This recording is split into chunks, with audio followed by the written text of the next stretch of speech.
سڵاو بەڕێزان، ئەو بازاڕێ پشتم ناوی ڕۆسە، وا بڵێن لە ئەمریکا پێدەنەوە ڕاست. تایبەتمەندە چیە؟ ئەویش هەموو هیچ مارکەی تایبەت بخۆی نییە، هەموو ئەو مارکانەی کەوا لە بازاڕەکانی تر دەمینێتەوە بە عادەتێکی کەم یاخود بە حەزمی کەم و زیاد لێرە دەیکردەوە لۆ خۆی دەفرۆشتەوە بە سعرێکی هەرزانتر. ینی مەسەلەن پێراوەکەیە مارکەی باشە، یەک حەزمی مایە، دوو حەزمی مایە، ئیتر لە بازارە گەورەکەی نایفرۆشتەوە، دەرێنە و شەرمەزار بوون لە کەستمەرەکەی، ئیتر ئەوە دەیکردەوە، یاخود خەمیسە، یاخود پێڵاوە، یاخود قاپ و قازاقە، ئیشای ناو ماڵە، شتی هەمووی مارکێ و هەرزانتریشە لە چاو بازارەکانی تر. ئەوەش زنجیرە مارکێتەکە تقریبان لە هەموو شارەکان هەیە، لە هەموو ویلایەتەکان هەیە، ویلایەت بە ویلایەت تەبعاً دەگۆڕێتن. زان زۆرە چی دەکەن.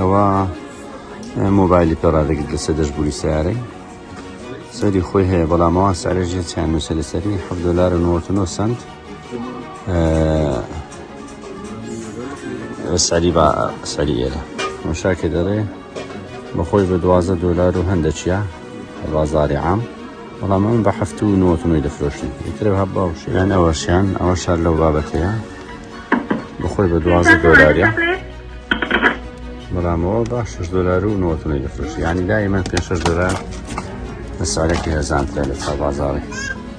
بەشی لەو حاتە وەحی جوان جوان هەیە، هەرزان کارم، مەسەلەن ئەو لەوحە جوانە هەیە، شاری لەندەن. سعرەکەی بە چەندە؟ سعرەکەی بەخۆی بە $50، بەڵام ئەوان بە $29 دەفرۆشن، بە $30، يعني تقريبا 16 سعري عام.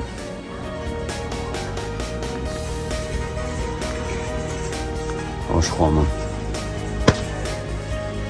ولا فرشنا نيوه.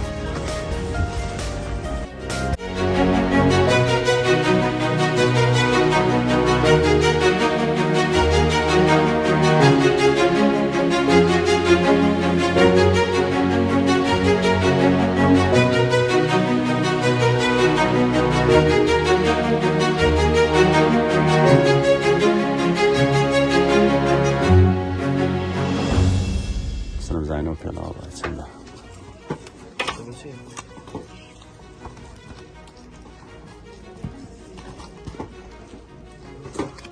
پێڵاو بە چەندە؟ بە $12 بەخۆی بە $30 $21.9 دەفرۆشن.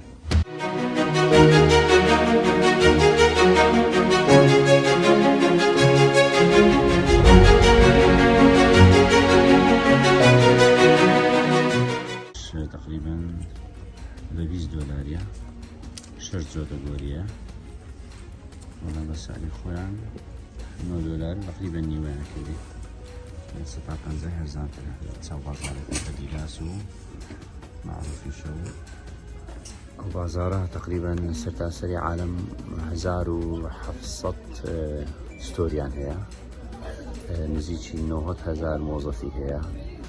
بە پێی ئەحسایی 2015 نزیکی نێتوەرکەکەیان تقریبا $2-3 میلیارد دەبیتن.